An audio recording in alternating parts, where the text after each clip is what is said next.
Hello, my people. My name is Dr. Tola Woshika. You're watching Noah TV.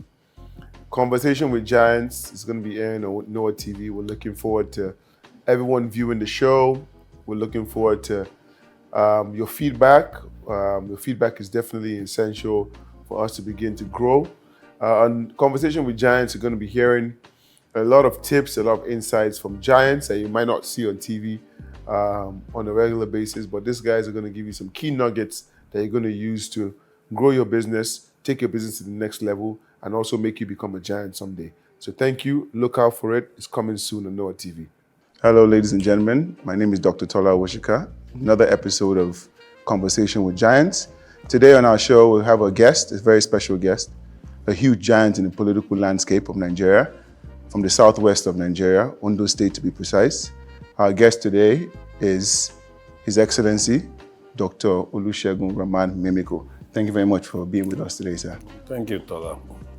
We're going to go right into this. The Conversation with Giants is to open up a different perspective from giants in different sectors. Today we're going to be focusing on the political and public life of our giants. So today we're going to be having a conversation around your career over the last 40 years as a public servant, as a politician.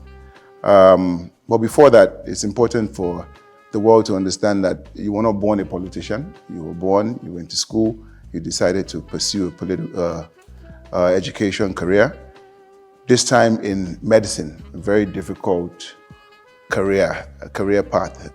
You're a successful doctor, graduated, practiced, and then you made a transition from a professional career, being a medical doctor, into public service.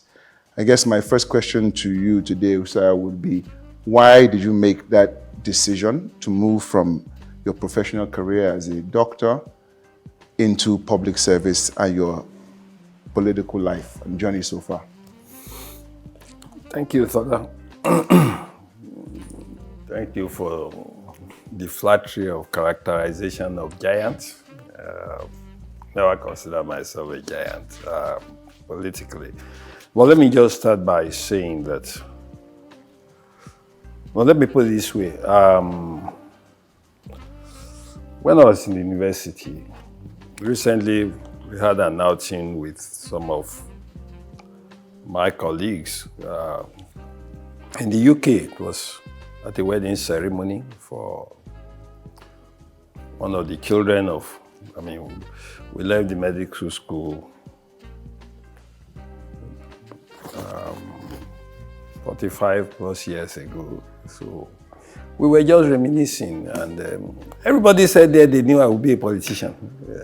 So there must have been something from school that made them predict I would have been a politician. But let me just say that my socialization, actually, my sensitization about politics and society as a whole, power dynamics in society, started from the home. I remember those days growing up. My old man would regale us with stories about politics and all of that. So I already had a sharp sensitization about politics. When I got to the medical school, I remember those days, everybody knew that, in spite of the fact that I was a medical student, I would be at any symposium that was going on anywhere. Those were the 70s, the heady days of socialism for the progressive wing of the divide. Socialism, social democracy. So we always, and we had our role models then, those bright, brilliant lecturers, especially those on the left. And somehow had been conscious about the society, about power dynamics, like I said. And so I grew up, even in the university, I was a politician. I was a member of the Student Representative Council. Sometime in 1976, I was the chairman of the Representative Council, which was not the run-of-the-mill, normal for a medical student, especially in Ife in those days. So I graduated and stayed 5 years in public service before I set up my practice. Like I said, I developed this sensitization about social justice. Growing up, our philosophy, our mantra was how to use the dynamics of power to address poverty in our land. Those were the heady days of progressivism before the 80s, when neoliberal triumphalism took over. So most of us who grew up at that time, my school of thought, were the left of the divide, political spectrum. When I started my in public service, I was able to carry out my practice diligently. When I set up my practice, at the stage I found out that it almost more or less becoming a charity home because you encounter people who, because they could not afford 1 pint of blood, lose their lives, children dying of diarrhea. We saw poverty in action in the people. And somewhere along the line, I made up my mind that, look, being in practice and doing all that I could do, charity, philanthropy, and all of that, was like the downstream sector of the fight against poverty. I said the upstream sector is to go and get power. Go get political power to fight these things you think you could change. We had a youth organization then, we called the Undo Study Group, who would pontificate and all of that. Then somewhere along the line, with the encouragement of my team and everybody, I went into politics, full-time politics. One thing led to the other. I eventually became governor of Ondo State. That's about the summary. Thank you, Your Excellency, for this very insightful introduction as to what informed that decision to make the transition from medical profession to politics. I think that kind of brings me to my next question. And the whole essence of Conversation with Giants is to give people an insight as to how to make decisions, when to make decisions, the best way to make decisions. What we find today is people who are interested in different things, and this is not just politics, this is about any kind of sector, whether it's industrialization or it's hospitality or it's construction. Nigerians are very talented people, and unfortunately for us, we don't really get real insights from giants. And when I mean giants, I mean people who have had a very, very successful career with no blemish, no controversy. These are idols. These are mentors that people should hear from that can help the future generation in the next 40 years of Nigeria's trajectory make more informed decisions.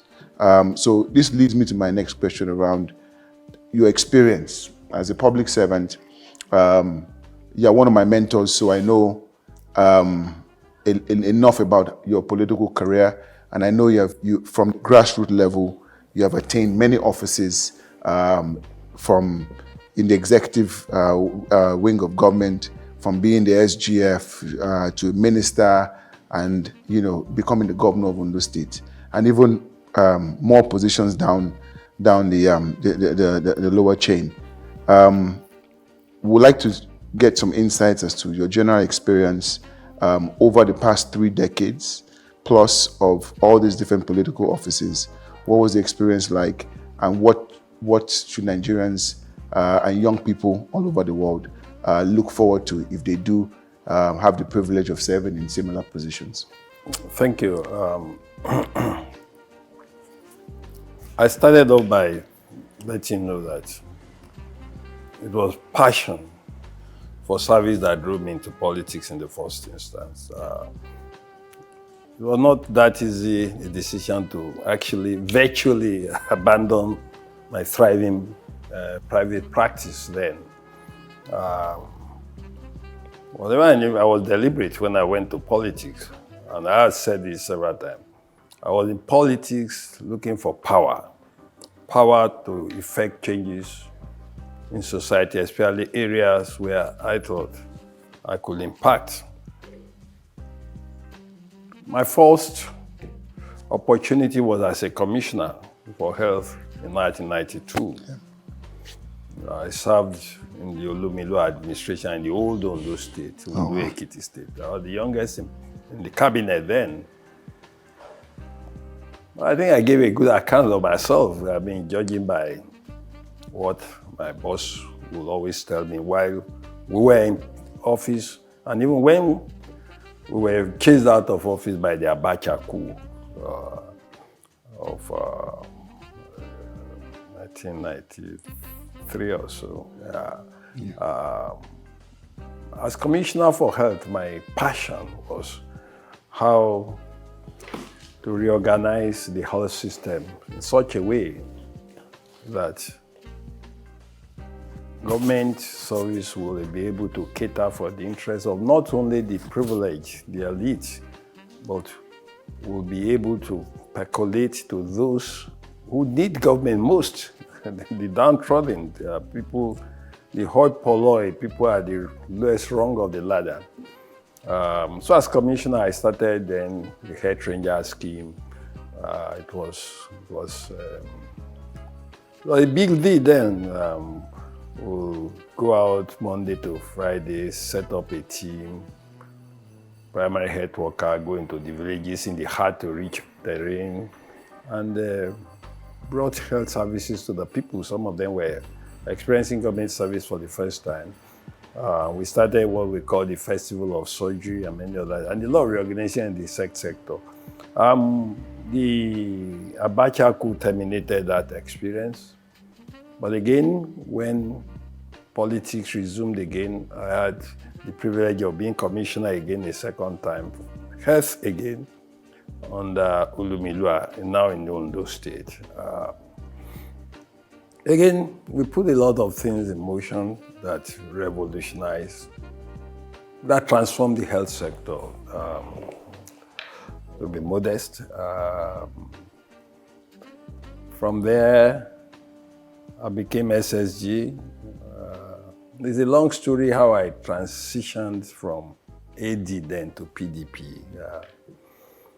It's a question of I wanted to run as governor, and the system just would not allow it, let me put it that way. And in protest, I transitioned to PDP, and I worked for Agago's governorship ambition, and I made me SSG. From there, I became federal minister, from where I resigned to run for governor. One thing is clear, in my career trajectory, I had resigned from public office twice. First as commissioner, when I was dissatisfied with some issues, I disagreed with my boss and all of that, I resigned. As federal minister of housing, there was some disagreement with my boss who wanted me to remain as minister rather than testing to be governor. I resigned again. Now, the relevance of that, your question is that my career has been driven by passion of what I believe I could do, not the glamour of office. When I resigned as minister, it was like, oh, this guy must be crazy. Resign as minister. When the president, Obasanjo, for that matter, when I say Obasanjo, I don't mean anything. You know that Obasanjo is not the man you push around. Tough man. Tough man who said I would never be governor. In spite of that, I resigned as federal minister and all of that. Now, the whole essence of all of that is I was driven by passion of what I could do. Now, why I really wanted to be chief executive of that, as a commissioner, or somebody in cabinet, the pace actually is dictated by the chief executive. You may have passion and vision in an area that if the chief executive does not share it. It just You're limited. So, having experienced governance as cabinet member at state and federal level, I was thirsty and hungry for the chief executive position. So that ideas that I've dreamt of, what I thought would be possible over the years. And that was why I took the risk. That was why I took the risk. The difference between being a cabinet and being the chief executive is that if you have the vision and you have the critical mass to drive the vision, you can actualize your dream. You cannot say that exactly if you don't share the same vision with your chief executive, or it's not ready to move at your pace and all of that. So for me, my experience has been that I wanted to be on the driver's seat, to be able to put my passion, my vision, and actualize the outcome that I was able to get. Excellency, sir, thank you so much for that. I heard a lot about passion. You referred to passion being the major driver for why you want to attain office, because you believe you have the capacity and the vision to drive that passion. A lot of young people today stand in limbo in terms of decision making. A lot of them, some might have the passion, but don't have that boldness to make decisions. From everything you've said, your journey has been one around being bold. I have a question around some tough, bold decisions that you made while you were throughout the trajectory of your career, but specifically while you were minister. Yeah. I heard you say you had to resign from the cabinet in the very early days of democracy. I believe the Obasanjo government between 1999 and 2007 was our first post-military tryout at democracy. The records show that the president at the time, President Olusegun Obasanjo, was very tough. And for you to have made that decision, and from some of our research, we also understand that he had a very special relationship with the then governor of Ondo State, His Excellency Agagu, and that imposed an even larger threat. But your passion, it seems like your passion just overshadowed everything, and nothing else mattered but trying to get to that destination that you had designed for yourself. Can you give us a little bit about decision making in public office, and specifically maybe a very, very dear example of a very tough decision you made while you were the federal minister and also while you were the executive governor of Ondo State? Yeah, thank you very much. Again, politics is about service, or it should be about service to the people. Politics is not something you go into because you want a career, you are jobless, you want to make money. I keep telling people there are many, many avenues to make money in Nigeria. But if you're in politics for service, and you have some set goals. I remember my boss then, Obasanjo, told me, hey, look, don't be sensible. Be sensible. You want to resign now? I'm telling you, you won't be governor. You don't even have a party. By that time, they had demembered me, as it were, in the PDP. And I said, sir, look, number one, I can run with any party. There are 50 parties in Nigeria. And that, sir, I would rather resign, contest and lose than not to resign and remain as minister. They said, I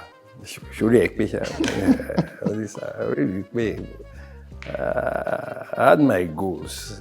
I wanted to run the state. I'd been exposed to governance at the state, and I thought there were some things I could put in place that would make the difference as the chief executive of the state.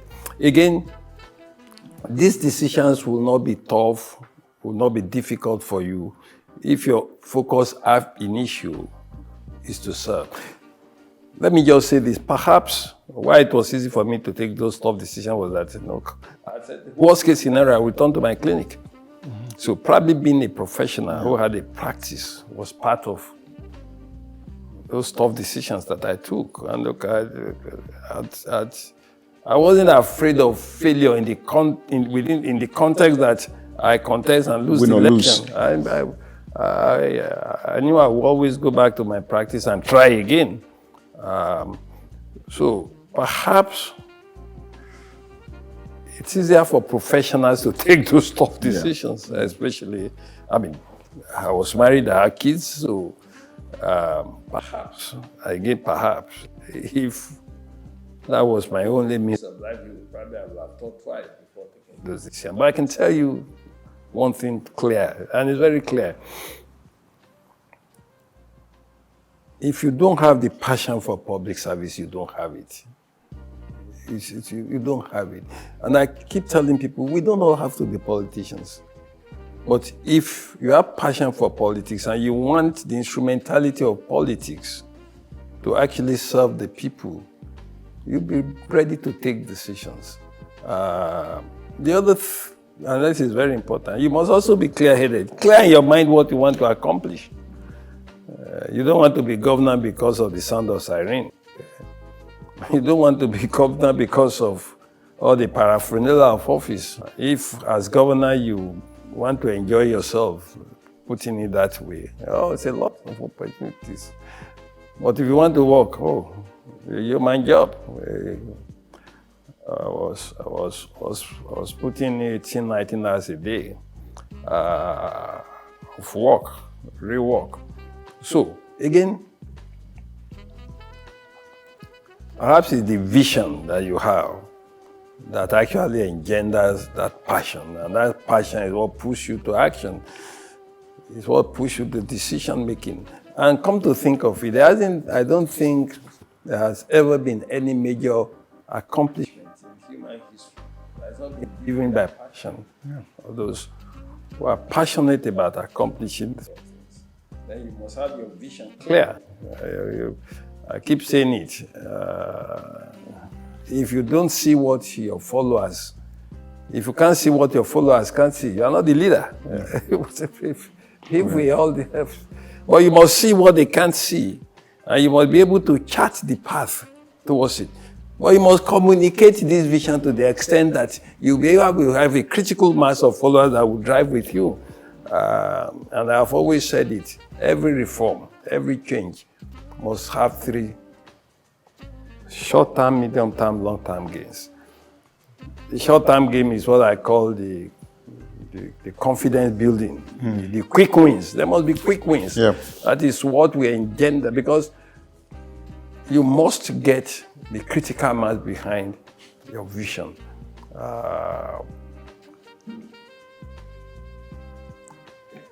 I've been lucky, I've been privileged to have my own vision, communicate it effectively, and had a team that drove my vision with me.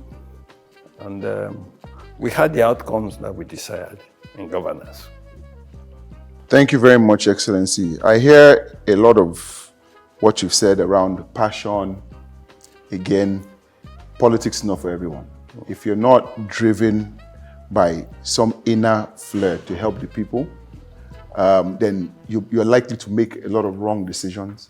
You're likely not to be bold enough. And I would like to compare that a little bit to my own infant experience into my own political journey so far. In 2020, when just shortly after COVID, when COVID happened, we saw the world stop. We saw Nigeria brought to its knees. We saw people that had money but couldn't buy life. We saw politicians running helter-skelter.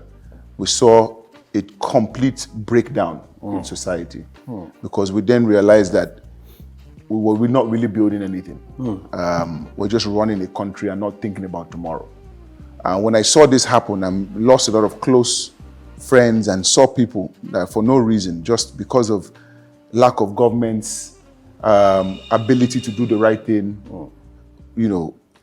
losing their lives in isolation centers and hospitals and not being able to get access to oxygen, and there was no respirators and all those things. And I said to myself, when actually now in a position where your money, your business, your career cannot It's save you. not true.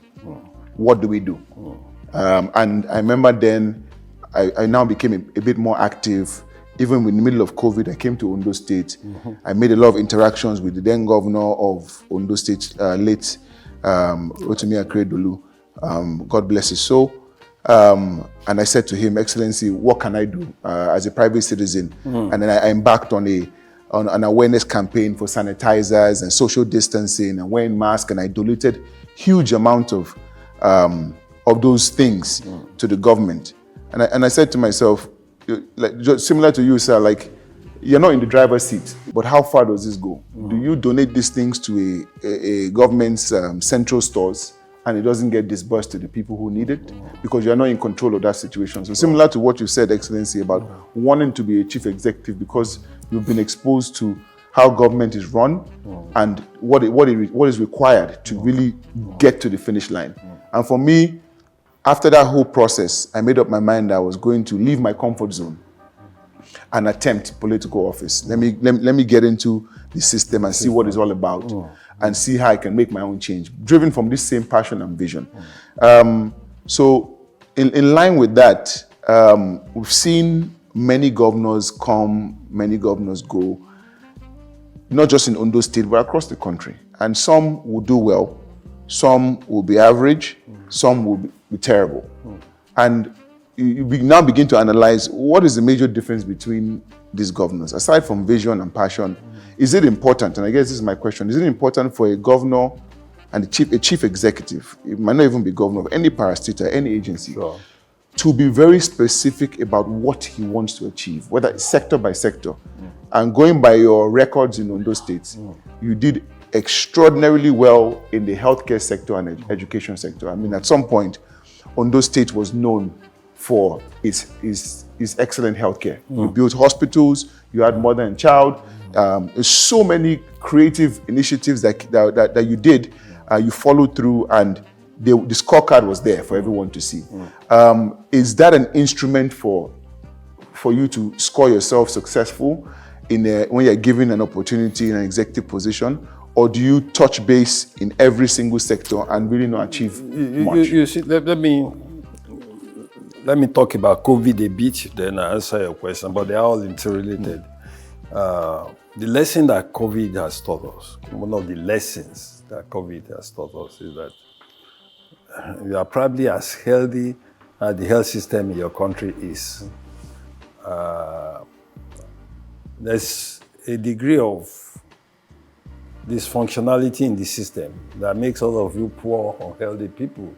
The example I always give, apart from COVID, I mean, during COVID, no matter, there are some people who lost their lives in Nigeria who ordinarily, if they have headache, they will be abroad. But COVID said, look, we must do something about our health system. We are stuck here. I mean, it speaks to the fact that the system, the institutions must work. Yeah. No matter, you came into politics, you're doing very well for yourself in business. And, I give this example. If, for example, today in Nigeria, you are traveling to, say, Abuja by road, and you have the combination of all the exotic vehicles in the world in your convoy, and you have an accident. Before you get any risk, there are no first responders, there are no effective emergency services. You'll be lucky if, after using axe and cutlasses to extricate you from the vehicle, from the mangled vehicle, you'll be lucky if you have a vehicle that just, a Dangote cement vehicle that just discharge cement to get you to a hospital. And you know what I'm talking about. Yeah. This systemic dysfunctionality that makes all of us victims. And a politician, even from a selfish perspective, must realize that, that when the system works, it works for everybody. If the system doesn't work, God forbid it. Look at COVID. Nobody who could have predicted that an invisible virus shut down the whole world. And it could happen. I pray it doesn't happen again, but it could happen again. So there is the point that a politician, businessman, all of us must ensure that we get systems and institutions to work that can respond to emergencies. So that is one lesson that we learned from COVID. The other issue you talked about zeroing on particular sectors, is that the interesting thing is that all of these things work together. Let me give you an example, an interesting thing. After our first term, the run up to our second term election, we commissioned an opinion poll.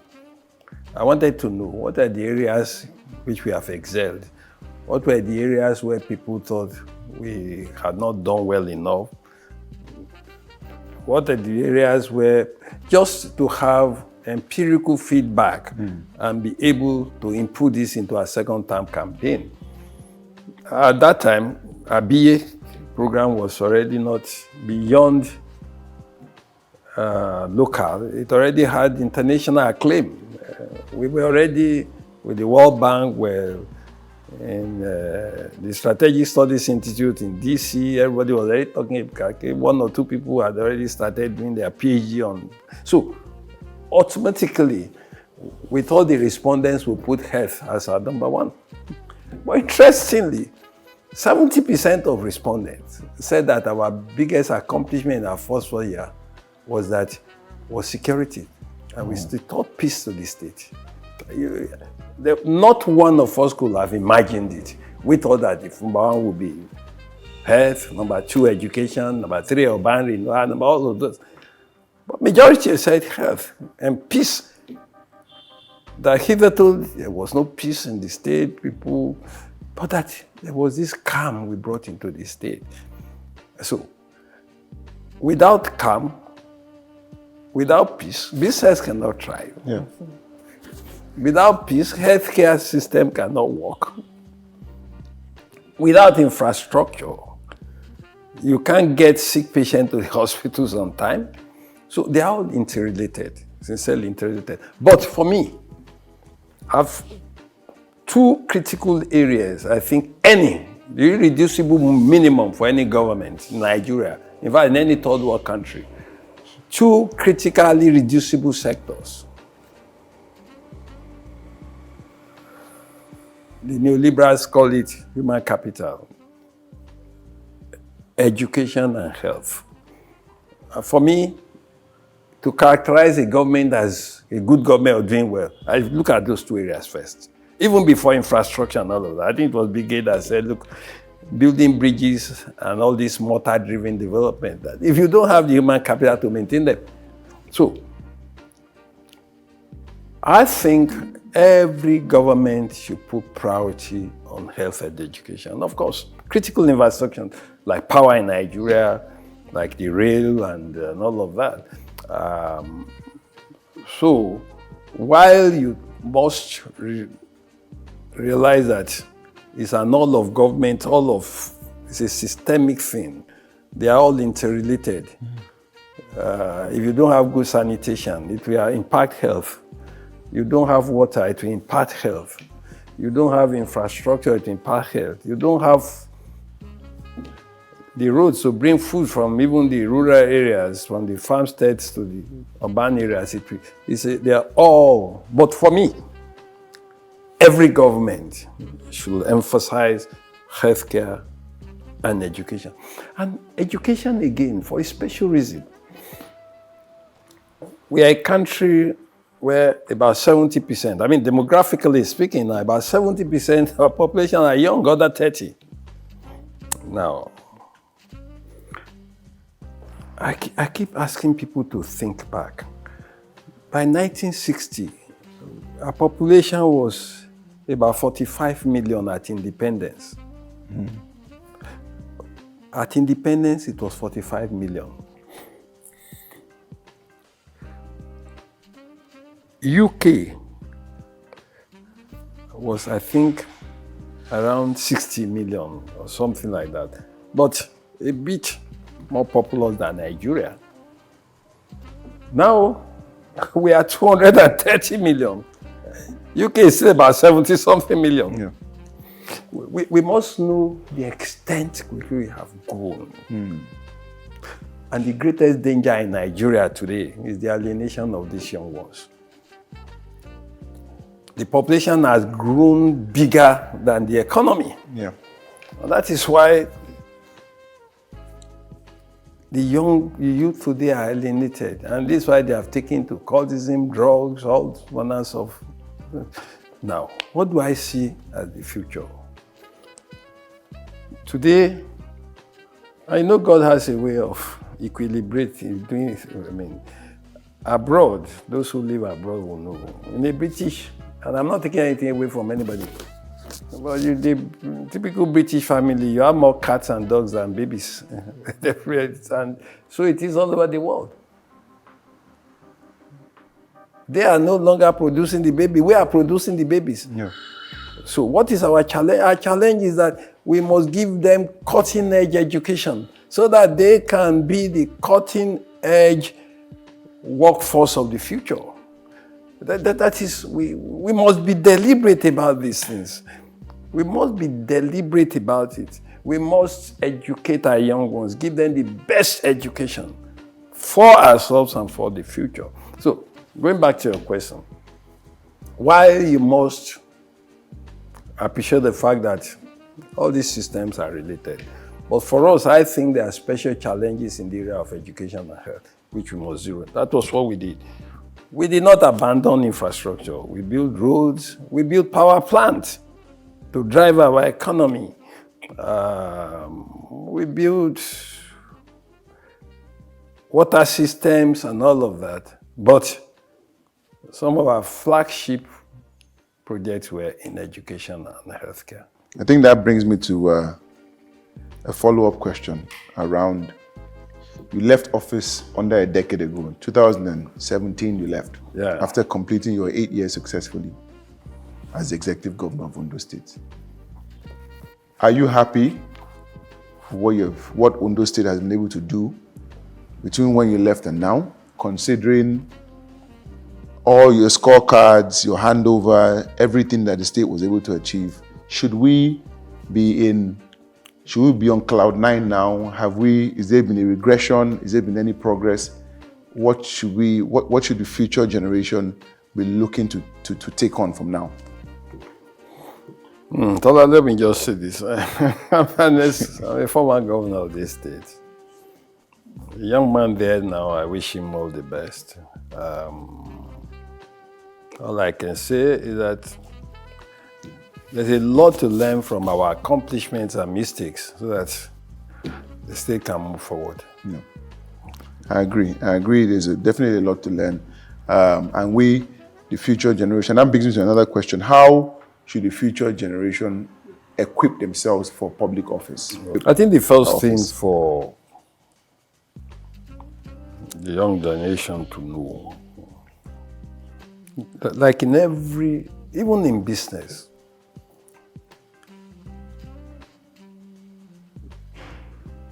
there are stages of mentorship, and when you come on your own. So it is in politics. It is very good to understand how the system works, so that you can navigate easily. You won't spend years learning. I had been commissioner, had been SSG, had been federal minister. I got, after 22 months in the judicial trenches, trying to recoup our mandate, we got a judgment on the 23rd of February, and I resumed on the 24th of February. And before the end of February, I had done groundbreaking for the first ABA center. And so I didn't have any handing over note. There was no transition, no handing over, nothing. But within a month, I was already running because I knew the system. I had been part of it. I knew the attitude of public servants, civil servants. I knew their strength, I knew their weaknesses and all of that. So that helped me a lot. So yes, everybody wants to be number one, but it's also good to go through the grill. That is one. Number two, I've said this before. If the goal is for you to want to make money, the young ones, you live in an incredible age of information. You can get information on virtually anything under the sun. And I know that a lot of young people in the world of media are making goods, creativity and all of that. If it is money, please don't come into politics. Because it will not continue like this. Something we give somewhere along the line unless we deliberately make effort to ensure that public service must be for the people. Because it gets to a stage, you know what's happening around the world. I don't want to be too political in this conversation, but the young ones must know that politics is for service. And there's a lot of fulfillment and satisfaction in public service. I mean, it's a lot of fulfillment in public service. Somebody like you, something tells me you will not be able to run away from politics for too long. Just because at your age, you have done very well for yourself. You have financial security. You can afford to take risk. You can afford to drive your passion. So I think financial security before you go into politics is very important for the young ones. Like I said, perhaps if I was not a professional, if I wasn't confident, because I remember I told my boss, well, look, sir, I would rather resign and fail in the election than to remain in cabinet. If I fail the election, within 24 hours, I'm back in my clinic. So I think... So I wanted to ask, that financial security part, does that mean people who have made money or people who are doing business and are doing something that generates them money? Because what we find today is people make a certain amount of money and feel they should go into politics to go and multiply it. But people who are doing businesses that have a second address, they call it, feel like if they take the risk, they go into politics, you can take your hat off and wear your suit and go back to office and carry on with your life. The future we are looking at for Nigeria is a future where you don't have to be a billionaire, whether you steal it or whatever, to live comfortable life. So the type of financial security I'm talking about is you can give your children education. You have comfortable accommodation. You can do fundamental things that will give joy and happiness to you and your family. But those who regard financial success as being multi-billionaire and having residents all over the globe, that is not the type of financial security I'm talking about. When I said as a professional, I could go to my clinic. That is, I could feed myself, feed my family, and do basic things. Yeah. But for those, if you want to make big money, go and go to business. Go and do unusual things in business. Yeah. Go and create things. Yeah. Look at the wealthy, the richest people in the world today are people who are creating, especially in information and technology. Yep. So if you want to, and the young Nigerians do very well. Flutterwaves, all of these people who are leveraging on technology. Yep. There's nothing wrong with dreaming big to have money. But if dreaming big to have money is your goal, don't come into politics for God's sake. So we can clean up this system. Very clear. And move our country forward. Very clear. So I think the stories are very similar, and that leads me to a very, very, very key word that we all keep hearing. Young people have heard this word, and as soon as they hear the word, they go back into a shell. Fortunately for me, I heard it before I decided to go into politics, but I ignored it. And then I heard it again when I lost. And this word is Godfather. And my question to you today is, to come into Nigerian politics and be successful, is it a requirement that you have a godfather, not a mentor, because we all have political mentors, and I'm speaking to one of my mentors here today, but there's a difference between mentorship and being a godfather to someone. And they Godfather in this context is even negative. Yes. Yeah, people who want to Control and drive drive and all of that. But we are being told today that this is the narrative for anyone that wants to make it to You any. see, Tola, one thing I can say is that we cannot continue along this trajectory. I have witnessed the evolution of our politics. Within the short time I got involved in politics, we are even talking of the money guy is a bigger godfather now. The money factor. The money is a bigger godfather. In fact, the relevance, you can't extricate the relevance of godfather from money. Yeah. Money is, the system has been so monetized now that it's either you have somebody bringing the big mega box, Yes. or you have the mega box yourself. And I don't think we'll continue like this because, look, the truth must be told that when I ran for governor, I didn't have any mega box anywhere. All I had was the organization and the goodwill. I was telling somebody, and it's just 2006, our campaign. Yeah. Anytime we were out campaigning, we were always having a hillocks at the tail end of our convoy. By the time we come home in the evening, it will be loaded with gifts. From people. Bags of rice, palm oil, plantain. We will share. Tomorrow again, it's people who are giving. So and I'm not talking of 100 generations ago, why 2006. do people change from giving to takers? I think that's my own. How did that change happen? I think, again, I think it's systemic. I think somewhere along the line, people came to the conclusion that, look, these people are not going to serve our interests anyway. Whatever you can get from them, you better get from them. I think somewhere along the line, I think it's a way it's a people revolt against political class.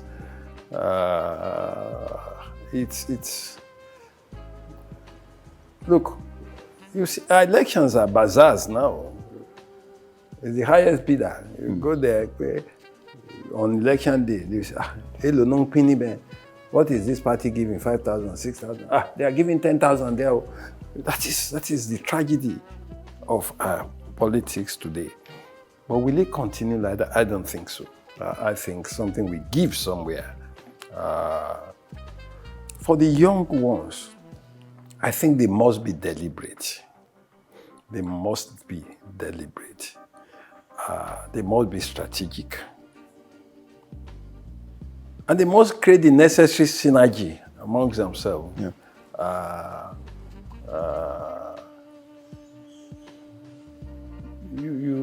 Because whether we like it or not, the young ones are well positioned to actually even understand modern economy, modern creativity. So, in spite of these challenges, the young ones, whatever anybody says, look at the evolution of the obedient movement. It was something that came out after the frustration of young people in this country. For change. Look at NSAS. Yeah. NSAS was the young people making a statement about dissatisfaction with the status quo. When people say hoodlums took over the NSAS, the masses have been hoodlumized anyway by policies of the elites, of the political class. So,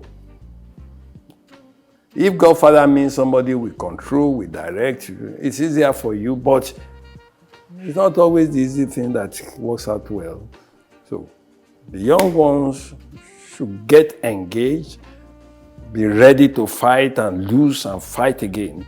And at the end of the day, I personally believe that our polity needs fundamental restructuring for the future.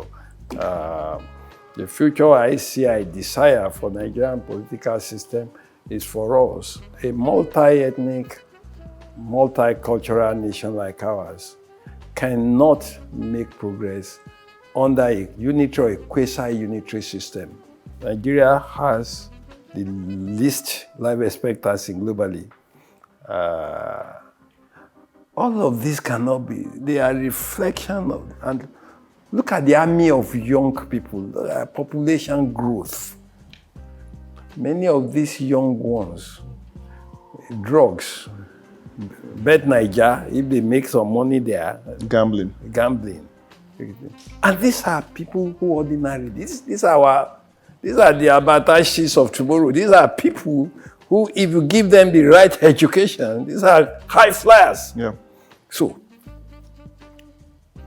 whether we like it or not, our value system has been on a downward trend. It's been on a downward trend. I told you that you don't have money even to be a councillor now or chairman of council. Okay, you attempted to be a senator. You know how much you spent.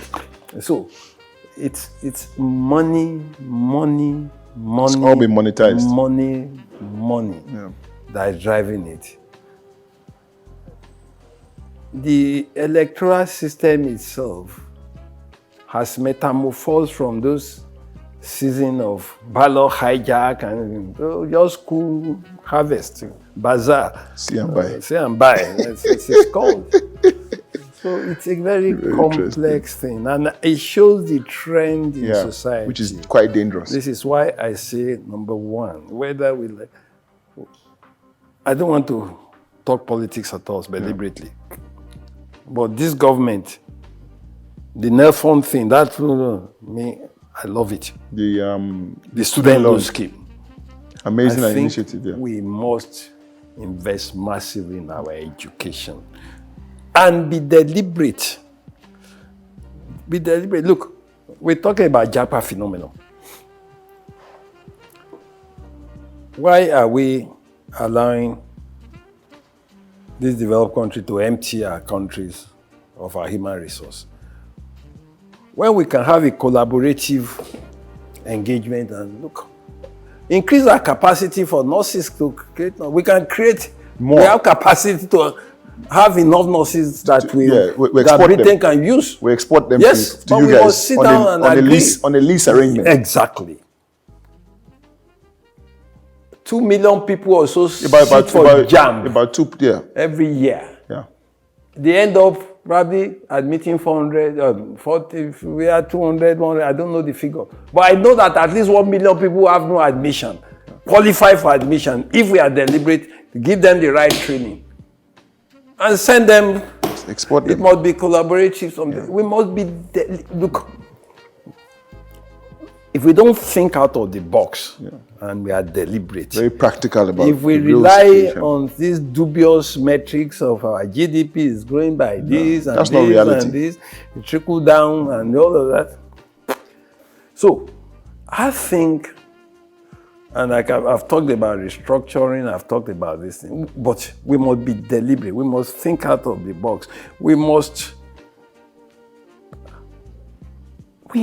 provide job for these young ones. Look, as I speak today, go to any modern factory. You will hardly see human beings there.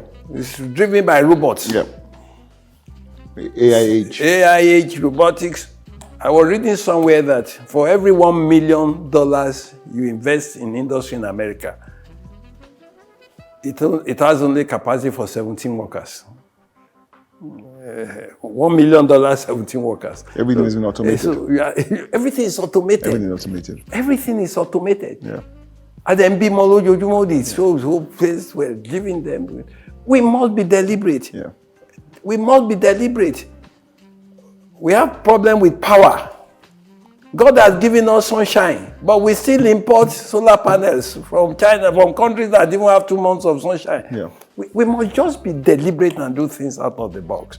I don't want to go into too much of partisan politics, but I love the enough fun thing, and I hope we can even expand it in terms of the depth and the investment we make in our young ones is what will determine whether we go down completely as a country or we fulfill our manifest destiny in terms of our resources, human and material.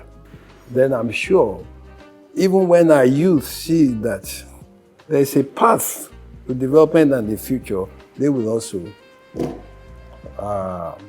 develop the mindset to sacrifice and move this nation forward. Thank you very much, Your Excellency. I think we've had an amazing time with our giant today and on our show, Conversations with Giants. It's been very insightful. Your Excellency, the former governor of Ondo State, Dr. Olusegun Ramamemiko, thank you so much, sir. Thank you, Thank you. He's poured out, he's told us his experiences, he's told us how to do it, how he did it. And it's now left for us to take all these nuggets, put it together, and push forward. One key thing I'm taking home today is it's possible. We can do it. Keep fighting with the right strategy, with the right principles, with the right morals. It can be done. And I think that's the message today. In summary, in my own opinion, His Excellency has taken us through that journey and what the next 40 years will look like for the people who are interested in public service. Please enjoy the nuggets. And thank you so much for watching the show. Thank you very much for having us, sir. Thank you very much. Thank you very much, sir. I am Olusegun Mimiko, former governor of Ondo State. Please keep watching Noah TV. Thank you.